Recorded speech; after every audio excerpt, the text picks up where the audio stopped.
அஸ்ஸலாம் அலைக்கும் வரஹ்மத்துல்லாஹி பரகாத்துஹு. இன்றைய நாள் ரம்ஜான். நானும் என் பையனும் பெருநாள் தொழுகைக்காக பள்ளிவாசலுக்கு போனோம். பள்ளிவாசலில் போனால் ஒரே கூட்டம்.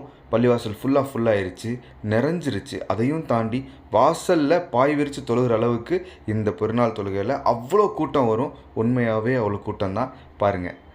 அப்படியே தொழுகை முடிஞ்சதும் மன நிறைவோட நம்ம சகோதரர்கள் எல்லார்ட்டையும் முசாஃபா செஞ்சு வந்தோம். எல்லாருக்கும் முசாஃபா கொடுத்துட்டு அப்படியே ஹஜரத்துகிட்ட போனால் அப்படியே ஹஜரத்துக்கு முசாஃபா செஞ்சுட்டு 5 கிலோ அரிசி ஹஜரத்துக்கு சதக்கா கொடுத்துட்டு அதே மாதிரி மோதினாருக்கும் 5 கிலோ அரிசி சதக்கா கொடுத்தோம். எங்கள் வீட்டில் 3 பேர் இருக்கோம். நான், என் மனைவி, என் பிள்ளை 3 பேர் இருக்கோம். 3 பேருக்கு என்ன கொடுக்க முடியுமோ, என்ன கொடுக்கணுமோ அது நான் என் இறைவனுக்கு பயந்து இறைவன் என்ன சொன்னானோ அதை நான் செஞ்சு முடிச்சுட்டு என் மன நிறைவோடு அப்படியே வீட்டுக்கு திரும்பி வந்தோம். நானும் என் பையன்.